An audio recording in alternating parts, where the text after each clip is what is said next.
भाई दबकर मारे जाते हैं और शेरनी और सभी जंगल के जानवर चैन की सांस लेते हैं और फिर से वो सभी उस जंगल में ऐसे ही खुशी खुशी रहने लगते हैं।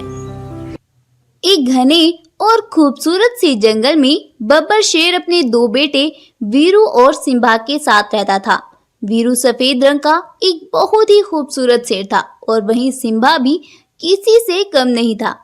वह भी गोल्डन रंग का बड़ा ही खूबसूरत शेर था। सिम्बा शेर के दोनों बेटे बहुत ही होशियार थे और सभी जानवरों की इज्जत करने वाले थे।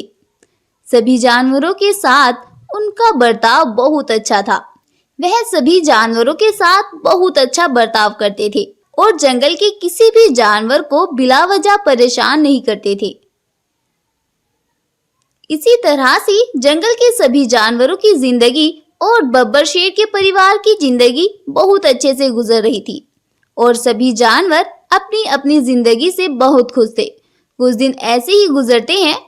एक दिन जंगल में ना जाने कौन बब्बर शेर का कत्ल कर देता है और उसे मार डालता है और एक गाय दौड़ती हुई जंगल में आती है और सभी जानवरों से बोलती है, अरे भाइयों सुनो सुनो, ना जाने किसने जंगल में बब्बर शेर का कत्ल कर दिया है और वहां पर हमारे राजा खून से लथपथ पड़े हुए हैं।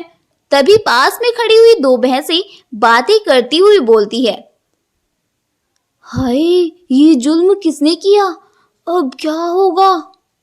हाँ बहन, ये जुल्म किसने किया होगा हमारे राजा के साथ। चलो चलो हम चलकर देखते हैं ऐसा किसने किया है।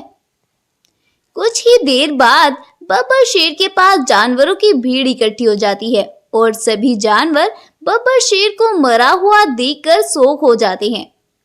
तभी शेर का बेटा सिम्बा शेर भी वहां पर आ जाता है और अपने पिता को देखकर परेशान हो जाता है। अरे बाबा, ये सब किसने किया, आपको किसने मारा।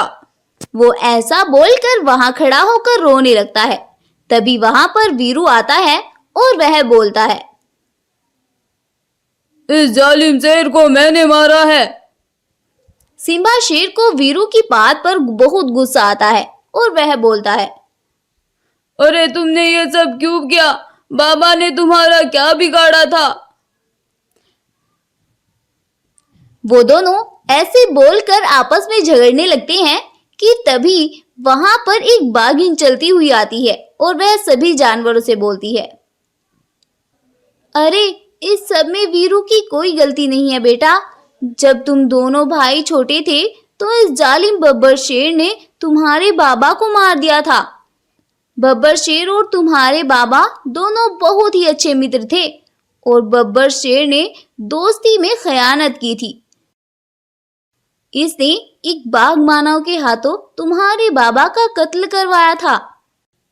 अरे बाघ मानव भाई, तुमने तो मेरी सारी टेंशन खत्म कर दी है। अब मैं इस पूरे जंगल पर राज करूंगा, राज।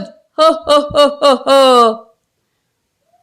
और बब्बर शेर अपनी चालाकी से इस जंगल का राजा बन गया था और जंगल के जानवरों को कुछ भनक भी नहीं लगी थी। बेटा, अपने बाबा की मौत का बदला लेने के लिए ही वीरू ने ये सब किया है। मैंने ही इसे सारी असलियत बताई थी तुम्हारे बाबा के मरने की। सिम्बा शेर को भी ये बातें सुनकर बहुत गुस्सा आता है और वह अपने भाई वीरू से बोलता है, अरे वीरू भाई, तुमने सही किया। इस जालिम बब्बर शेर का यही होना था। अगर तुम्हारी जगह मैं होता तो मैं भी यही सब करता और इसे मौत के घाट उतारता। ये सब बातें सुनकर सभी जानवर भी वहां से चले जाते हैं और बब्बर शेर की लाश को कोई हाथ तक नहीं लगाता है और उसकी लाश वहीं गल सड़ कर खत्म हो जाती है। इसके बाद से वो दोनों भाई जंगल के राजा बनते हैं और सभी जानवर और वो दोनों भाई खुशी खुशी उस जंगल में रहने लगते हैं। शिक्षा, इस कहानी से हमें शिक्षा मिलती है कि हम जितना बुरा किसी के साथ करते हैं, फ्यूचर में उससे भी ज्यादा बुरा होना हमारे साथ तय है। स्टोरी पसंद आई हो तो इस वीडियो को लाइक करें, अपने दोस्तों के साथ शेयर करें और ऐसी ही और अमेजिंग और इंटरेस्टिंग वीडियोस के लिए हमारे चैनल को अभी सब्सक्राइब करें। जल्दी मिलते हैं एक और न्यू वीडियो के साथ, तब तक के लिए goodbye and take care. Thank you.